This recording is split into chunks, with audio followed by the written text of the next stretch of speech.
Souvenez-vous, en avril dernier, je vous partageais une grande nouvelle dans l'épisode 13, l'une des dernières vidéos publiées avant ma grande pause. Je récupérais un second voilier. Un bateau centenaire en acier qui n'était pas réparable mais dont le deal était de m'occuper de le mettre à la casse, et en échange, je récupérais son moteur, ses meubles et tout ce qui allait avec. Dans cet épisode-ci, les faits se passent de mars à mai 2023 jusqu'à la disparition complète du bateau. Les événements vont donc se chevaucher avec les travaux faits dans Lady Océane ou la Baleine Blanche. J'ai rassemblé dans cet épisode le démantèlement complet de 2 robes pour que vous puissiez suivre toutes les étapes en comprenant leur enchaînement. Pour voir en parallèle ce qu'il se passait dans les autres bateaux, vous pouvez regarder les épisodes précédents ou attendre ceux à venir. Début mars, Mathias s'apprête à quitter le Rio Dulce pour convoyer un voilier jusqu'en Europe.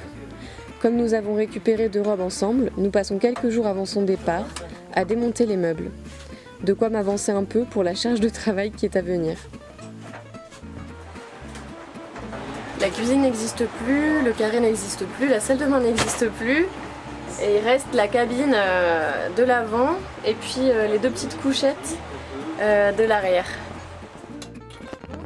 On est en train de tout désarmer à l'intérieur. Le but c'est que le bateau soit vide, qu'il n'y ait plus le moteur, qu'il n'y ait plus les meubles, qu'il n'y ait plus d'état, qu'il n'y ait plus rien qui nous intéresse pour le 1er avril. Le 1er avril, en fait, ils vont utiliser l'espace pour faire un parking pour la Semaine Sainte. Et donc le bateau, le but c'est qu'il soit prêt et qu'on le sorte de la marina. Et comme ça, les ferrailleurs viennent le chercher pour le découper quand ils veulent et il n'y a plus besoin de payer 2 mois de marina. Les meubles en moins, on a un accès direct à la coque. Le bateau est complètement en ruine. On découvre le pont complètement en miettes sous le bois qui le recouvre. Ça c'est tout le pont du bateau qui est en acier complètement mort. Voilà, ça c'est le sol en acier complètement rouillé. Pour 1 cm d'épaisseur de rouille, c'est 1 mm d'épaisseur en moins sur la tôle. Sur un voilier en acier de cette taille, on peut avoir des tôles épaisses de 6 mm. Este es un óxido ancestral, es muy caro. Imaginez ce qu'il reste alors de la coque. À certains endroits, ça n'est plus que de la rouille.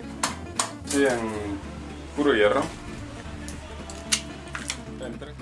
Ce magnifique voilier a mené ses équipiers plus de 100 ans sur les mers. Il a fait son temps, et il est temps de lui dire adieu.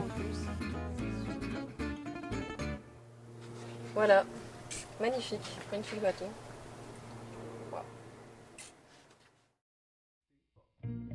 Pour être prêt pour la découpe de la coque, absolument tout doit disparaître du bateau. Première étape, on livre la baume et le mât à leur nouveau propriétaire. Seconde étape, la plus importante pour moi, le moteur. J'ai enlevé cet alternateur là, celui-là. Je suis un peu guidée par les gars parce que moi j'ai jamais démonté de moteur en fait.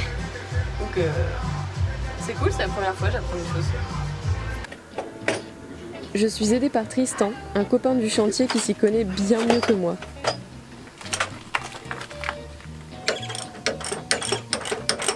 So you want to loosen all the screws before?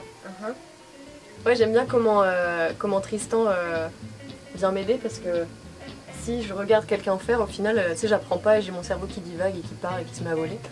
Mais là, du coup, moi je fais, il me dit comment faire et moi je fais. Et ça, c'est chouette parce que je pratique, je vois où je vais, je vois ce que je fais, je vois vraiment, tu vois ce que ça change. Et puis lui, il est là pour m'indiquer chaque pas, c'est cool. C'est comme ça que j'ai besoin d'apprendre. J'avais déjà enlevé les 2 alternateurs qu'il y avait de chaque côté. Après, il restait cette partie-là et j'avoue, j'étais un peu perdue.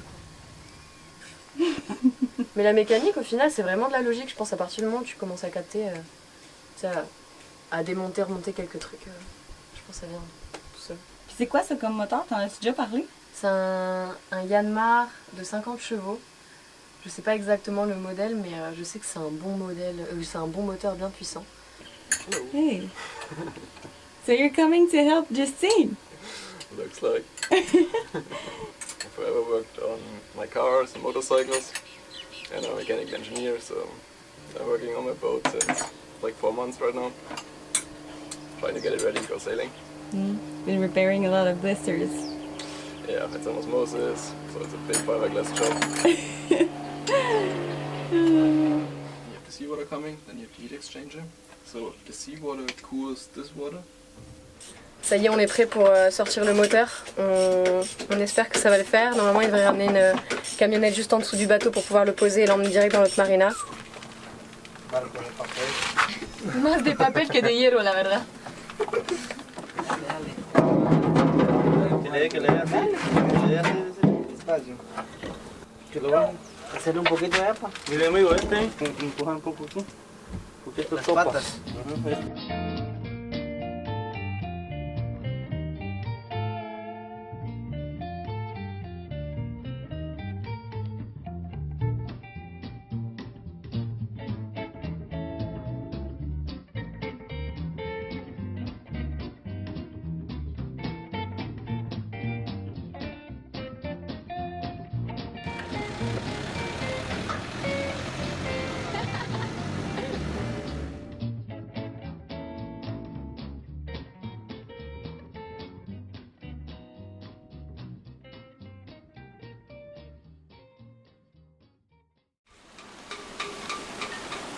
La coque doit être entièrement vide et prête pour le 1er avril.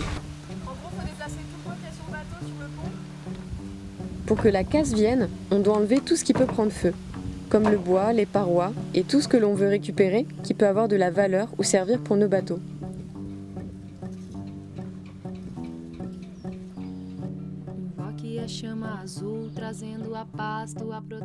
Donc avant le déplacement, on doit absolument s'occuper de préparer le bateau, car une fois là-bas, nous n'aurons plus de surveillance des gardiens ni d'électricité.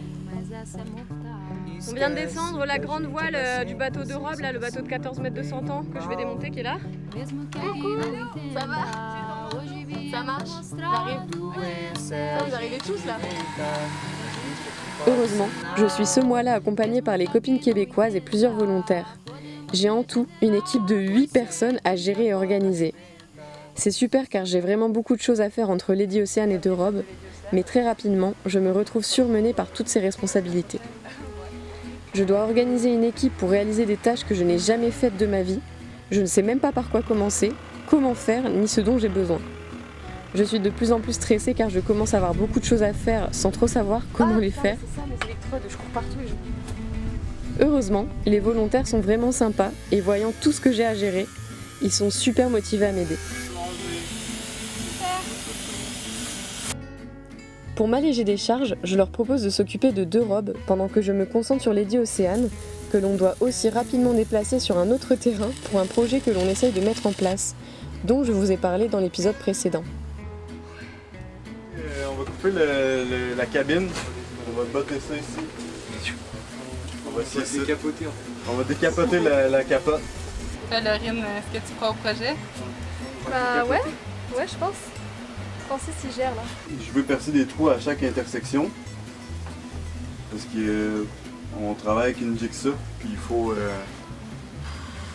changer la direction de la jigsaw à chaque intersection. Mais là, il manque quelques petites parties à cette drill-là. On va s'arranger autrement. À l'époque, j'avais demandé à Laurine de filmer leur journée pendant que j'étais occupée à souder. Comment ça va là-haut? Ça va, ça avance. Ouais? Ça n'est qu'au moment du montage de cet épisode que j'ai découvert ces vidéos. Et oh là là, j'ai pas arrêté de rire. On est tous occupés dans 2 robes là. Moi je démonte des trucs dans les placards. Qu'est-ce que tu fais Sylvie? Moi je démonte tout ce qui est électrique là. La Justine qui est là-bas. Elle soude.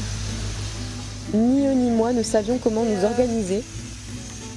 Odilon il essaye de démonter ce qu'il y a ici au niveau du moteur. Et il fallait tellement que j'avance en même temps sur Lady Océane que je les ai un peu laissés expérimenter dans De Rob. Je démonte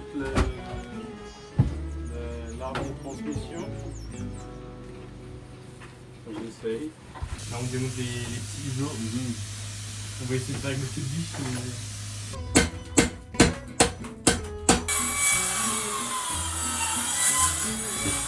Ici on a Lolo la démonte. Ici on a Laurine qui aujourd'hui elle démonte plein de choses, mais là elle est sur un porte-manteau un petit peu oxydé. Donc c'est un petit peu plus dur là. Ça force là. Oh, putain ça force. Odilon, ça fait quoi toi? d'enlever la transmission. Actuellement ici par exemple, si vous arrivez à le voir, attends, Ça parle technique. ça parle technique, là, il y a une barre de transmission, on va l'enlever. Et il y a Tristan qui est de l'autre côté pour bloquer, et puis voilà, parce qu'en fait ça tourne, bref c'est compliqué.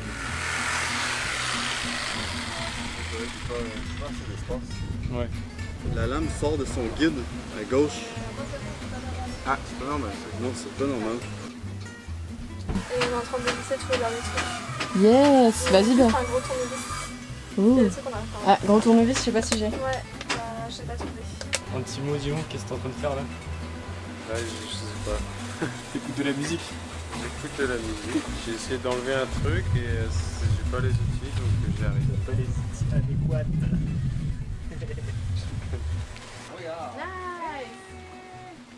Franchement, je les remercie. Ils se sont donnés à fond et m'ont vraiment donné un gros coup de main.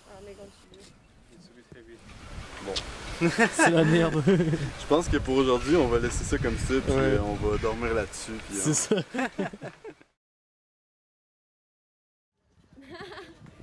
Oui. Le jour J se rapproche et je ne me sens toujours pas prête pour de robes. Rappelez-vous que le Rio Dulce est un lieu avec un climat vraiment capricieux pour travailler sur un chantier. Je ne veux pas que le bois de 2 robes soit mis sur le sol car les alentours de l'Idy-Océane sont remplis de termites et chaque nuit à cette époque, il y a un gros risque de pluie diluvienne. Donc il est important de mettre directement toutes les affaires à l'abri. Et ça tombe bien, le sablage vient d'être terminé dans l'Idy-Océane. On a donc tout nettoyé, on a enlevé tout le sable, en y volant y stocker les affaires de 2 robes. Mais comme si c'en était pas déjà assez, un gros imprévu de dernière minute vient tout chambouler. Les copains depuis hier, ils étaient en train de poncer sous les barres structurelles. Sous toutes les barres en T qui font la structure de la coque, le métal sablé n'a pas été peint, et même si ça n'est pas flagrant à l'œil nu, il suffit à l'acier de quelques heures au contact avec l'air pour commencer le processus d'oxydation. Donc il a fallu tout repasser avec les machines pour peindre avant de commencer à mettre les affaires de 2 robes dans le bateau pour pouvoir démonter 2 robes. Ya, on a du renfort qui arrive. La veille du déplacement, les amis ont réussi à tout retravailler à la machine. On y met un anti-rouille pour la nuit et le plan est de terminer de tout peindre le lendemain matin pour y stocker les affaires de 2 robes. Car si on les met avant, on n'aura plus d'accès pour peindre ces zones. Et en plus de ça, il faut tout faire avant que la remorque arrive pour déplacer 2 robes. Et là, on est presque sur la fin. Et la marina vient me casser les pieds pour que je termine tout pour demain. Donc, on va faire ça. En attendant, on commence déjà avec Nando et René à bouger les affaires de 2 robes sur le pont de l'Idy-Océane.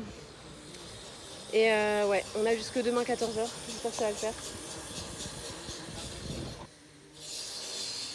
Du coup, vous avez fini? Bah, fini. On a fait de notre mieux. Mais oui, c'est ce qu'il faut, c'est bien. De toute façon, on met du corostop. Ouais. Fatigué? Ouais.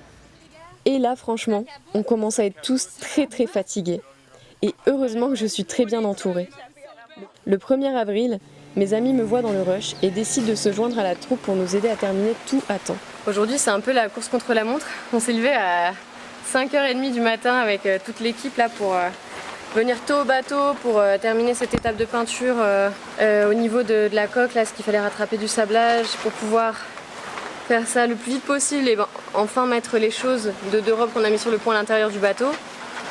Mais finalement ça a pris plus de temps que prévu. Là, elles sont en train de peindre, elles arrivent à peu près à la moitié. Et finalement elles sont plus que 2 parce que FM elle est un peu malade aujourd'hui et Dylan est parti faire d'autres trucs. Donc voilà, c'est un peu lent. Et à côté de ça, il y a toute une équipe de copains là qui a débarqué sur 2 robes pour m'aider à tout démonter. C'est vraiment génial. Ça fait plaisir hein, parce que toute seule vraiment je m'en serais pas sortie là. J'aurais été dépassée par les événements. Et bon, on arrive à la fin là, il doit être 1h de l'après-midi. D'ici 1 heure, peut-être moins, ils débarquent pour sortir le bateau. Et je pense qu'on va être prêts. Je suis tellement occupée à courir partout que je n'ai presque rien filmé de cette journée incroyable où tout le monde est venu m'aider.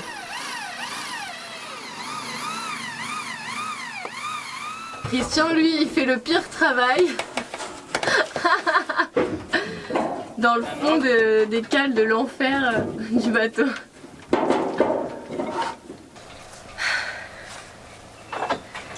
Les mecs qui bougent le bateau sont arrivés juste au moment où on était en train de sortir toutes les affaires du bateau. Les filles ont fini de peindre et sont sorties de l'Héliosane juste au moment où nous venait de terminer et où ils arrivaient avec leur machine. Et on était encore en train de descendre plein de choses du plomb qu'il y avait à l'avant dans la cabine et puis moi des outils qu'on avait laissés près de l'échelle en haut. Qu'ils étaient déjà en train d'enlever tous les supports pour ramener leur machine, quoi. C'était vraiment... il n'y a pas le temps, quoi.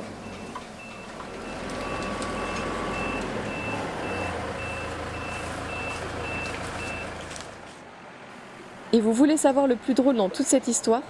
C'est qu'au moment du déplacement, la remorque n'amène pas le bateau en dehors de la marina, mais une 50aine de mètres plus loin. La blague! La marina n'a pas trouvé ça important de me signaler qu'ils allaient finalement aussi avoir besoin de l'espace dehors, et donc qu'ils me laissaient stocker la coque de 2 robes sans problème dans l'enceinte de la propriété, un poil plus loin de son emplacement de base où ils vont faire un parking. Au moins, j'ai pu réaliser que j'avais vraiment des amis sur qui je pouvais compter, et 2 robes et fin prêt pour la casse. Tous les amis qui m'ont aidé, merci.